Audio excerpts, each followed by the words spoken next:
Okay, let's start again. So, yesterday we were doing some exercises related to the topics we have covered, the loops that we have done. So, let's continue with some more practice today. I'll just move on to the page. Okay, now here is the first question. Write the data type of the variables that can be used to store the data following in data in Java. We need to specify what type of data type we have to specify for the variables.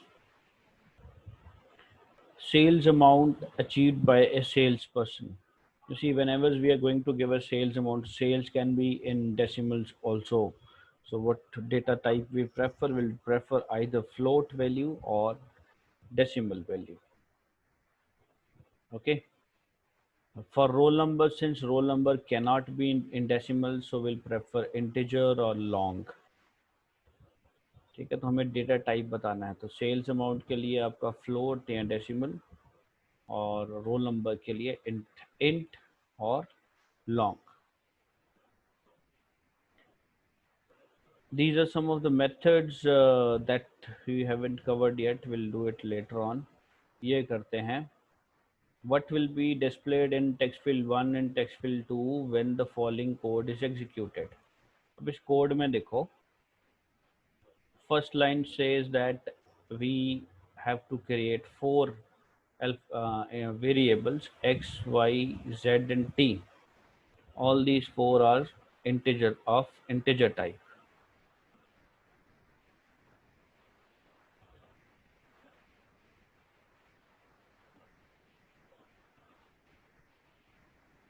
Okay, so all these four variables are of integer type, so that means we can enter only numbers here. Remember, integer type, not float, not characters, not string. ना तो इसमें decimal values आएंगी, ना ही इसमें alphabets आ सकते हैं, ना ही group of alphabets आ सकते हैं. सिर्फ नंबर्स विदाउट डेसिमल. इंटीजर का मतलब ये है. x is 3, y is 8, x is assigned a value 3, so x की वैल्यू 3 है, y की 8 है. z में है x plus y divided by 8. Now what should we do? यहाँ पे ऐसा क्वेश्चन मैंने पीरियोडिक उसमें भी डाला था, कई बच्चों ने गलत भी किया.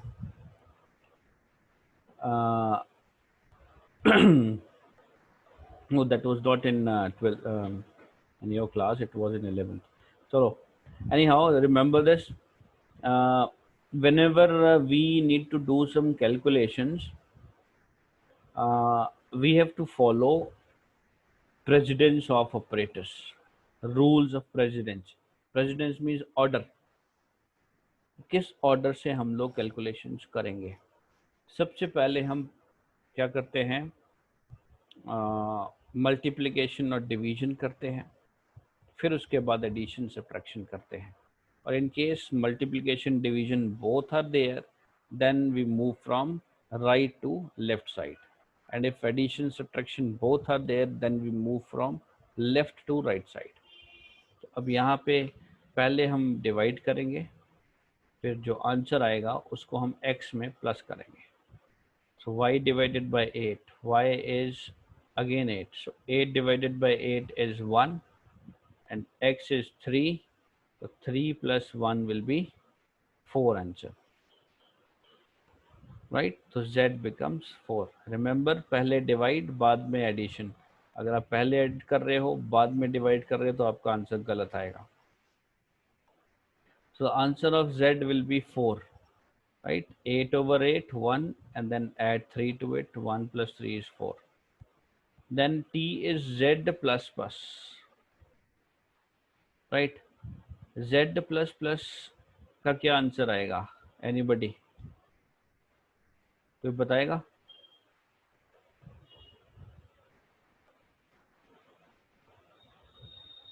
z का आंसर आ रहा था हमारा 4. So t कितना होगा? 5. Z plus plus means we increase a value by 1. ठीक है, it should be 5, but it is wrong. 5 नहीं होगा, 4 होगा. रीज़न ये है कि मैंने एक बार आपको बताया था कि अगर z प्लस प्लस है या प्लस प्लस z है, दोनों में क्या डिफरेंस था. अगर प्लस प्लस पीछे लिखा है तो हम पहले z को यूज़ करेंगे, उसके बाद next time when z comes will increase it. ठीक है, यहाँ पे हम z को यूज़ करेंगे, तो z की वैल्यू 4 थी, तो we'll give that value 4 to t. So t becomes 4, but whenever z comes next time, then z will be 5. तो यहाँ पे प्रिंट क्या करेगा वो 5 और t will be 4, राइट. तो ये याद रखना, ध्यान रखना कि z प्लस प्लस है तो पहले हम z को यूज़ करेंगे, whether we are multiplying this value या प्लस कर रहे हैं, माइनस कर रहे हैं, या इक्वल टू कर रहे हैं, इक्वेट कर रहे हैं, असाइन कर रहे हैं. पहले z की वैल्यू असाइन हो जाएगी और z नेक्स्ट टाइम जहाँ पे भी यूज़ होगा वहाँ पे उसको इंक्रीमेंट कर देंगे बाय 1. ठीक है. हाँ, यहाँ पे अगर प्लस प्लस z होता, पहले प्लस लिखा होता, प्लस प्लस z लिखा होता, देन फिर हम इसको इंक्रीज करके 5 आता, 5t को देते तो t will be 5 in that case, right. तो ये बहुत ध्यान रखने वाली चीज़ें हैं. फाइन. यहाँ पे दो इम्पॉर्टेंट चीज़ें याद रखनी है. एक तो इसमें ऑर्डर क्या लगाना है, पहले डिवाइड बाद में एडिशन. दूसरा यहाँ पे z प्लस प्लस है तो z की वैल्यू पहले असाइन करो, अगली बार के लिए z की वैल्यू इंक्रीमेंट कर दो. ठीक है. तो answer of this question will be, ये दो स्टेटमेंट है, प्रिंट स्टेटमेंट. z की प्रिंट क्या होगी, z का आंसर आ रहा है हमारा 5 क्योंकि इंक्रीज हो गए यहाँ पे, और t का आंसर आएगा 4. So answer will be 5 and 4. Another question, again we need to find out what is the output of this. Okay, what will be displayed in this text field 1 and text field 2. Again the same x, y, z and t, 4 variables are used, all are integer type, so only numbers can be used which are without decimals. T is free, z is 0. Now we are using a do statement. Do का मतलब है जो statement इसके अंदर है उनको execute करो एक बार, उसके बाद हम वाइल कंडीशन चेक करेंगे. तो ये एग्जीक्यूट होगा, z plus 1 is equal to z. z कितना था 0, 0 प्लस 1 इट बिकम्स 1, तो value of z is 1 now, right. अब हम आगे वाइल पे. वाइल में क्या है, t ग्रेटर देन 0. t कितना था 3, तो 3 ग्रेटर देन 3 इज फॉल्स. 3 से बड़ा नहीं है. इक्वल टू यहाँ पे नहीं डाला हुआ तो इसका मतलब आपका लूप यहाँ टर्मिनेट हो गया, बट z जो है वो इंक्रीज हो चुका है. ठीक है, because this is do while loop not while loop. ठीक है, तो टर्मिनेट हो गया ये वाइल, डू वाइल यहाँ से. इसके बाद हम क्या करते हैं, will move on to the next statement. Next statement क्या है, z की वैल्यू प्रिंट करो. z की वैल्यू यहाँ हो गई थी 1, so answer for this line will be 1. Then print the value of t. t की वैल्यू 3 है, neither it is changed anywhere, so t will be 3. So answer will be 1 for this line and 3 for this line, right. इसमें ज़्यादा variations नहीं है. String manipulation हमने नहीं किया. हाँ, this is another question, switch statement. कल भी हमने इसके तरह के क्वेश्चन किया था, little different but rest all the same similar kind of question. This is again output based question. We need to find out what will be printed in these two text fields, j text field 1, j text field 2. पहले char code. What is this char? char मतलब code नाम का ये एक variable बना जिसके अंदर हम कैरेक्टर्स डाल सकते हैं. कैरेक्टर्स होते हैं अल्फ़ाबेट्स. ठीक है। इंट जेड, जेड नाम का एक वेरिएबल डिफाइन किया है where only integer values can be used. z is equal to 0, तो initial value of z will be 0, z की वैल्यू 0 है, पहली वैल्यू 0 है। कोड की वैल्यू हमने कर दी w, कोड वेरिएबल में w वैल्यू है। Now we go to switch statement. Switch में हम कोड की वैल्यू को कंपेयर कर रहे हैं। कोड की वैल्यू क्या थी, w। So what we do is we compare the value of this variable with the case values. Case में w यहाँ पे है, इसका मतलब ये वाली स्टेटमेंट एग्जीक्यूट हो जाएंगी। यहाँ पे क्या है, z is equal to z plus one. Z कितना था, 0, 0 प्लस 1, जेड की वैल्यू कितनी हो गई, 1, right. But again the same problem जो कल वाले क्वेश्चन में थी, यहाँ पे ब्रेक नहीं लिखा हुआ, ये नीचे वाले स्टेटमेंट में ब्रेक है बट यहाँ पे ब्रेक नहीं मेंशन्ड है। देन इन दैट केस हम अगली वाली स्टेटमेंट को भी एग्जीक्यूट करेंगे। तो इसमें क्या हो जाएगा, z प्लस टू, z की वैल्यू लास्ट क्या आई थी यहाँ पे 1, 0 नहीं उठानी, चेंज्ड वैल्यू उठानी है। यहाँ पे z बिकम्स 1, यहाँ पे z की वैल्यू लास्ट आई थी 1, तो 1 plus 2 it becomes 3 now, right. So z अब हो गया 3। Remember, don't take z 0 here, यहाँ पे z को 0 नहीं लेना, यहाँ पे हमने चेंज्ड वैल्यू लेनी होती है। तो यहाँ पे z की वैल्यू 1 हो गई थी, तो ये 1 प्लस 2 3 हो जाएगा। तो z की वैल्यू हो गई 3। उसके बाद ब्रेक स्टेटमेंट आया, दैट मीन्स वे स्विच वाला जो भी लूप है वो ख़त्म हो जाएगा, ये ब्लॉक है ये ख़त्म हो जाएगा। And will come after it, after it we have to print the value of z and code in 2 lines. z का आंसर क्या आएगा, 3, और कोड का आंसर क्या आएगा, कोड की वैल्यू w है, वो चेंज नहीं हुई कहीं पे भी, तो will get w printed here, right? So 3 for the first line, w for the second line. These are the two answers, right? Important thing to remember, अगर ब्रेक नहीं है तो नेक्स्ट लाइन को भी एग्जीक्यूट करो। Second important thing is that whatever variable you are using for calculations, उस variable की latest value को पिक करना है, पुरानी वैल्यू छोड़ देनी है। 0 यहाँ पे छोड़ दिया z का, ये भी यहाँ पे 0 1, z जो है वो 1 हो गया था, सो विल पिक 1 नॉट 0। ऐसे ही अगर ये ब्रेक नहीं होता तो नेक्स्ट टाइम जब z पिक करते तो हम 3 उठाते, क्योंकि latest value was 3, neither 0 nor 1। In case this break is not there, then okay. और there is another option, what happens if break statement is omitted in a case in a switch statement. अच्छा, उन्होंने वही उसका एक और question बनाया है कि अगर हम ब्रेक स्टेटमेंट को हटा दें स्विच केस के अंदर तो क्या होगा। होगा वही कि if the break statement is missing, it is omitted, then the compiler will also read the next case statement and it will execute the statement written in the next case also. It keeps on doing it till the break comes, and right, even if the break statement is not there in the next statement, next case statement also, so वो फिर it will jump to the third line, third case, fine.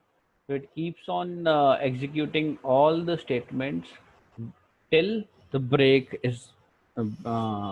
arrives, right? So ये चीज़ लिखनी ज़रूरी है कि break statement नहीं है तो वो अगले वाले केस की स्टेटमेंट्स को भी एग्जीक्यूट करेगा, और ये करता जाएगा जब तक ब्रेक स्टेटमेंट नहीं आता है।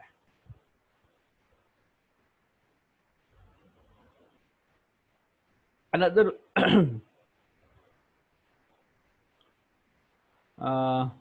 ये हमने उसमें किया था सीक्वल में कि वैर केयर और कैर में क्या फ़र्क है।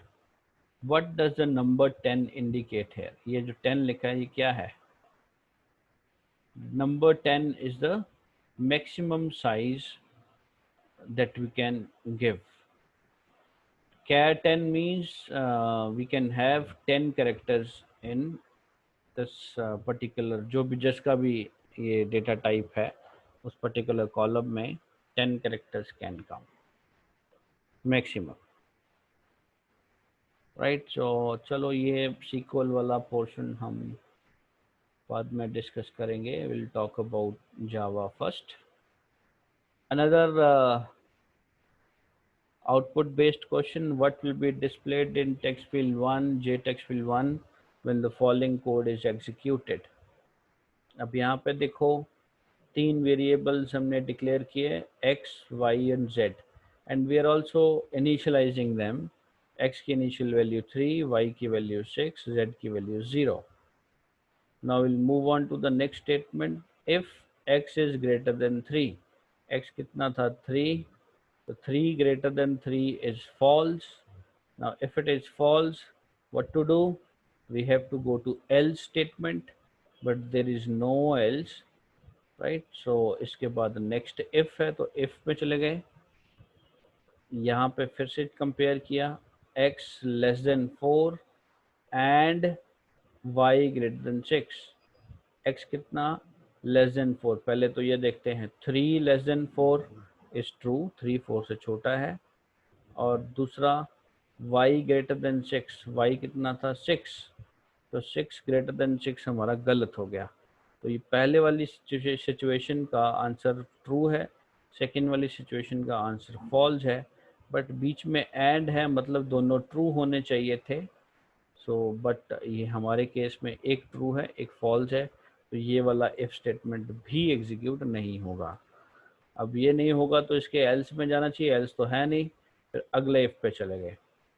नेक्स्ट में देखो फर्स्ट कंडीशन है एक्स ग्रेटर देन 2, एक्स कितना था 3, 3 ग्रेटर देन 2 इज ट्रू, पहले पोर्शन का आंसर ट्रू आ गया।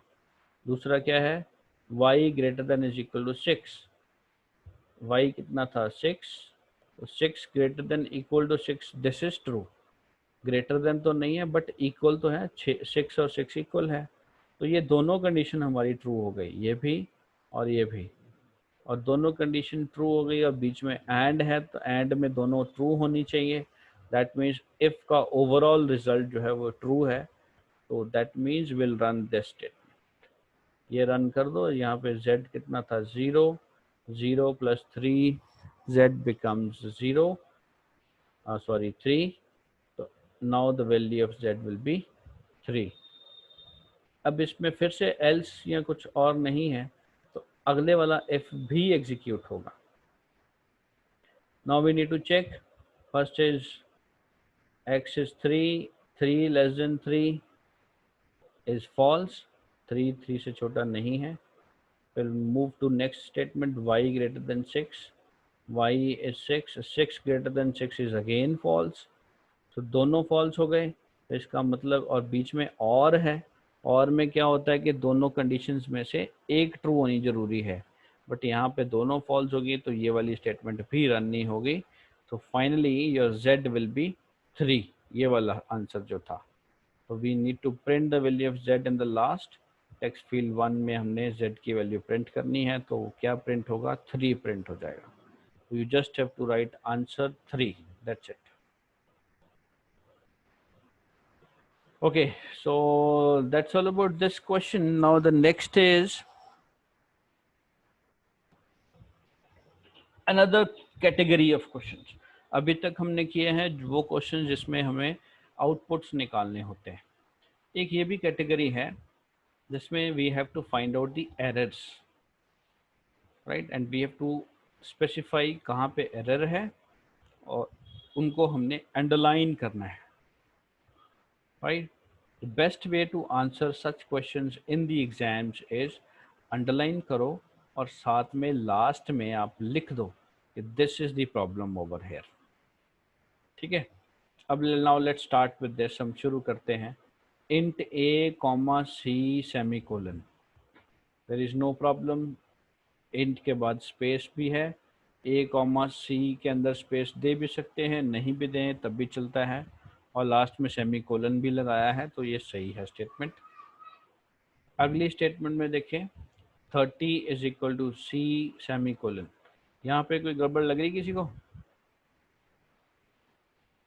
Anybody?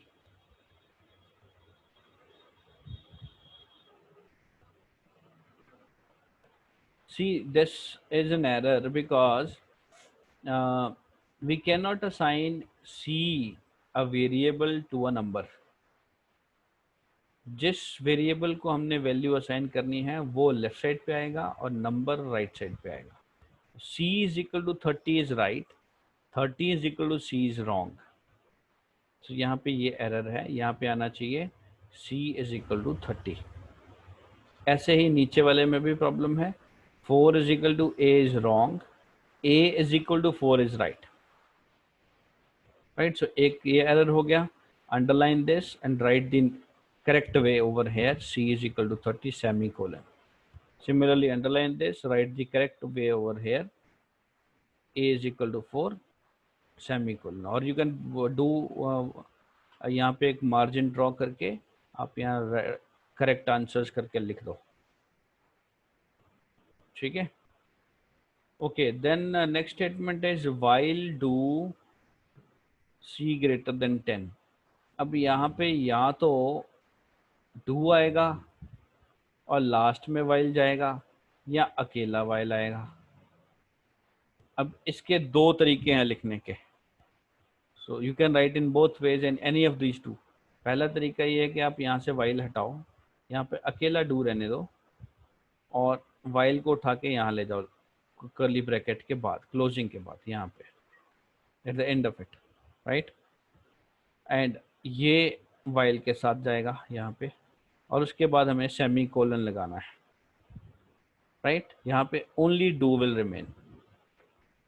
फाइन. सेकेंड वे आप इस डू को निकाल दो.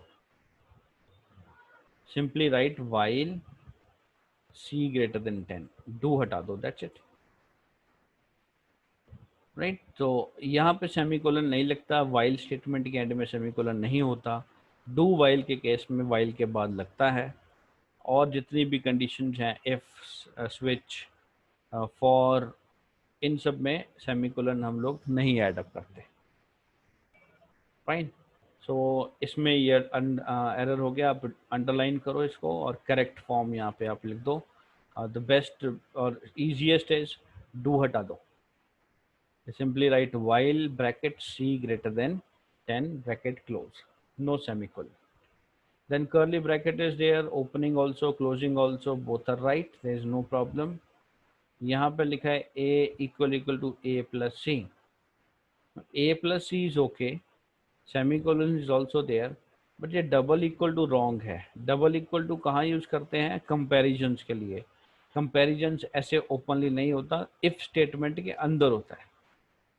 ठीक है ना, ये जैसे ये था, यहाँ पे आप कर सकते हो if x equal to 3, there we can compare if within if statement, but you cannot compare it like this. तो यहाँ पे गलती क्या है? डबल इक्वल टू की जगह पे सिंगल इक्वल टू आएगा. A equal to A plus C is right. A और C को ऐड करो, जो आंसर आता है दोबारा A को असाइन कर दो. राइट, ऐसे ही नेक्स्ट वाला देखो, C is equal to C minus 5. इसमें बिल्कुल सही है, इसमें कोई एरर नहीं है क्योंकि C में से 5 माइनस किया. Whatever answer comes we assign the same answer to the variable C. Right, so ऊपर वाले में ये एक इक्वल टू एक्स्ट्रा है, इसको निकालना है. That's it. ये कर्ली ब्रैकेट क्लोजिंग है, इसमें कोई एरर नहीं है. Right, so this is also one type of question where we need to identify the errors and then write the correct ones. Although ये याद रखो, अगर उन्होंने पूछा है कि corrections लिखनी चाहिए या correction नहीं लिखनी है, if it is not specified, you must write the corrections. Right, सिर्फ अंडरलाइन नहीं कर देना, आपको उसके करेक्ट फॉर्म भी आगे लिखनी है कि करेक्ट फॉर्म क्या है, करेक्शन क्या है. ठीक है, तो वो याद रखना, करेक्शन साथ में ज़रूर लिखना. अगर क्वेश्चन में नहीं भी दिया है तब भी लिख के आना है. Right, then coming to the next category of question, here we have how many times will the following loop execute. now आपको यहाँ काउंट करना होगा कि ये जो लूप दिया है, डू वाइल लूप, ये कितनी बार जो है ये एग्जीक्यूट होगा। ठीक है, अब स्टार्टिंग हमेशा फर्स्ट लाइन से करनी है। k is equal to 7, i is equal to -2, दोनों इंटीजर टाइप है, मतलब डेसिमल सपोर्ट नहीं होगा। डू में गए, उसके बाद पहला स्टेटमेंट ये है i is equal to I plus 2, तो i में 2 प्लस किया, whatever answer comes again i the value is assign to i, so i will change in this case. अब यहाँ देखो i कितना था, -2, -2 plus 2 is 0, so i becomes 0 now, वो -2 से चेंज होके हो गया 0। k की वैल्यू क्या है, k -1 करना है, k 6 7 था, 7 -1 6 हो गया, so k becomes 6 now. तो I is 0, k is 6. Now come back to next statement, while condition में गए, while में क्या करना है हमने चेक कि whether value of I is smaller or equal to k, right? So I हमारा 0 था, k हमारा 6 था, तो 0 less than is equal to k is true, 0 k से छोटा है। कंडीशन ट्रू होने पे क्या होगा, फिर से वापस हम लूप में चले गए, डू में फिर से हम ये करेंगे। अब क्या हुआ, एक बार लूप चल गया, एक बार वाइल लूप हो गया, we need to count how many times this loop will go. तो अब आई की वैल्यू लास्ट थी 0, तो 0 प्लस 2 इट बिकम्स 2 नाउ, और k की वैल्यू 6 थी, 6 minus 1 it is 5, so 2 and 5, now we'll come here, 2 less than 5 is again true, 2 bar loop हो गया। ठीक है, फिर वापस डू में गए क्योंकि लूप की कंडीशन ट्रू हो गई, आई में फिर से 2 प्लस करो, 2 प्लस 2 नाउ इट इज़ 4, क्योंकि हमने लेटेस्ट वैल्यू लेनी है, पुरानी वैल्यू तो ख़त्म होती जा रही है। लास्ट वैल्यू आई की 2 थी, तो 2 प्लस 2 4 हो गई अब वैल्यू आई की, और के की वैल्यू लास्ट 5 थी, 5 माइनस 1 अब 4 हो गया, तो ये भी 4, ये भी 4। ठीक है, यहाँ पे आए, यहाँ पे आए, मतलब एक बार लूप और चल गया, 3 बार लूप चल गया। यहाँ पे क्या है condition, 4 less than equal to 4, दोनों 4 है, इक्वल टू की कंडीशन तो ट्रू हो गई, फिर से ऊपर गए। ठीक है, अब i कितना हो गया, 4 प्लस 2 6, और k कितना हो गया, 4 माइनस 1 3, अब i इंक्रीज हो गया, i 6 हो गया, k हो गया 3। ठीक है, फिर से वाइल में नाउ 4 टाइम्स लूप चल गया, ये चौथी बार लूप चला।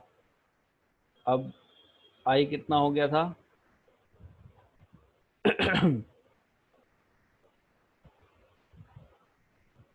सो i हो गया था 6, and this k was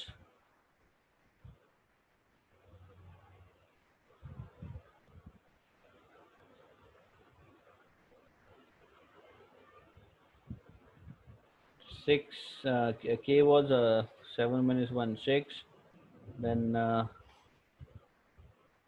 6 5 4 3 3 हो गया ना। here now the condition is false, right? 8 less than 3 the condition is false, condition false होने से क्या हुआ, loop terminate हो गया।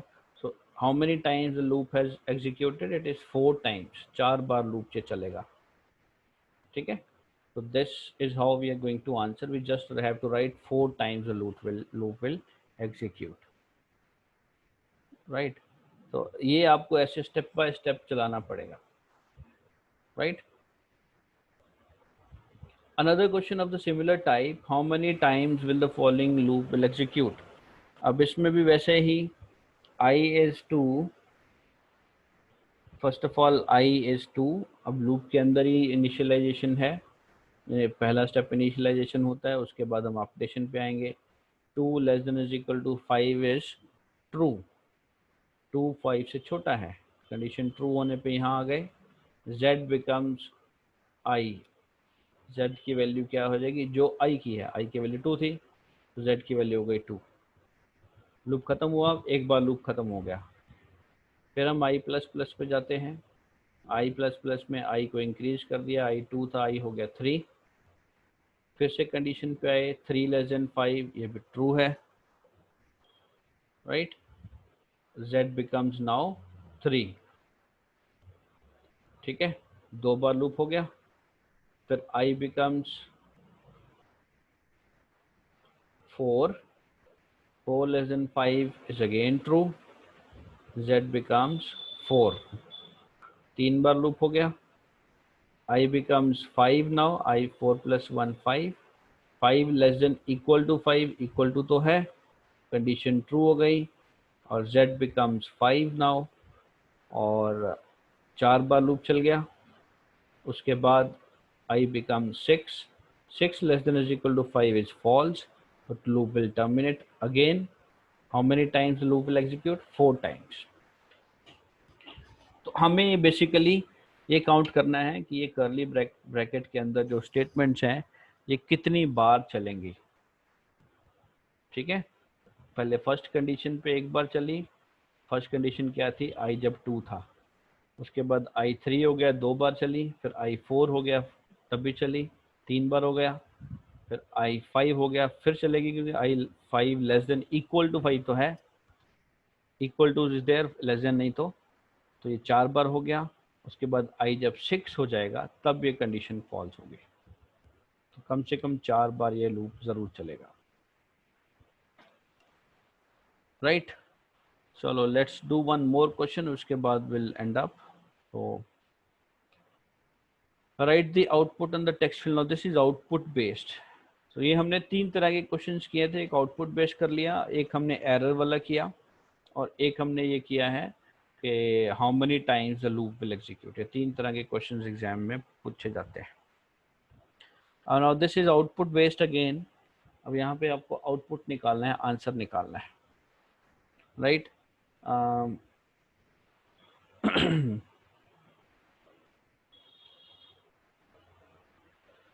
Now we have 3 variables here, integer type, k, n and sum. Sum की initial value 0 है। Loop में गए, पहले हम इनिशियलाइज करते हैं, k की वैल्यू 2 हो गई, कंडीशन पे गए, 2 less than is equal to 5, हमारी कंडीशन ट्रू हो जाती है। ट्रू होने पे हम नीचे आएंगे, यहाँ पे हमें कैलकुलेट करना है ये। अब कैलकुलेशन में ध्यान दो, एक माइनस है, एक मल्टीप्लाई है, तो पहले हम मल्टीप्लाई करेंगे, 2 3 जा 6, right, this is 6 and k minus 6, k was 2, 2 minus 6 is minus 4, fine.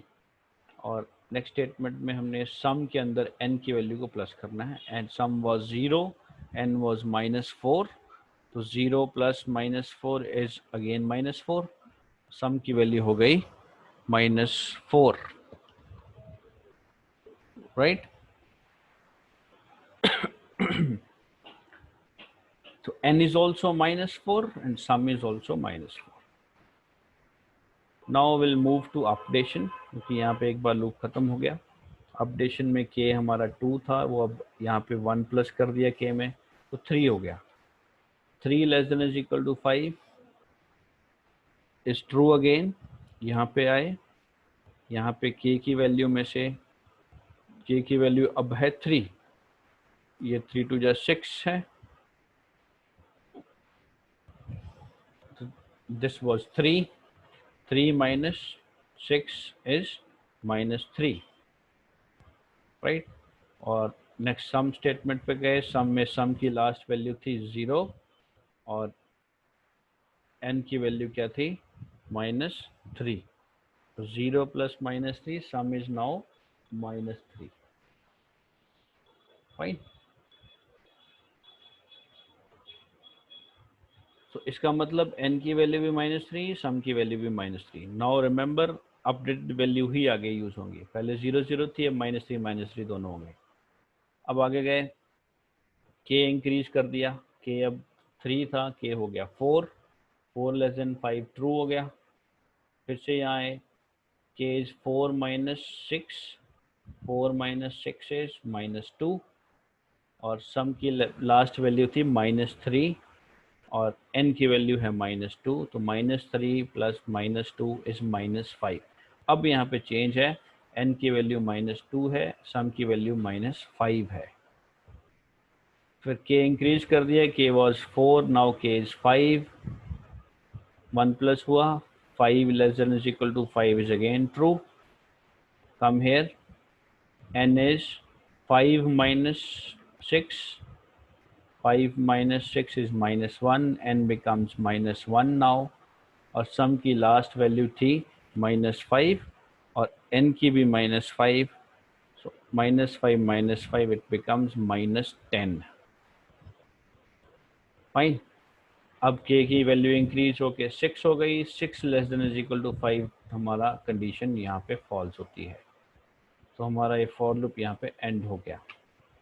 But the last value of sum was -10, so the value that will be printed will be -10।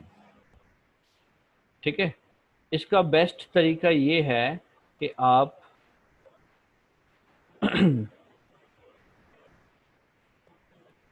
you just draw lines like this। इसमें आप जो जो variable है, k की value change हो रही है, n की वैल्यू चेंज हो रही है, एंड सम की वैल्यू चेंज हो रही है। यू कीप ऑन राइटिंग कि पहले k 2 है, right, n was -4, sum was also -4, ऐसे स्टेप वाइज लिखते जाओगे, then k becomes 3, right, n becomes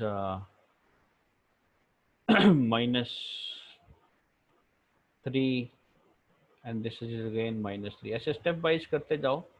So finally whatever is the answer over here in sum, that will be the answer, right? So एक बार loop चलाया, जो answers आए लिख लिए, फिर दूसरी बार लूप चलाया, जो आंसर्स आए लिख लिए। So likewise it is always handy for all of us to use this, right? This is the best way of writing.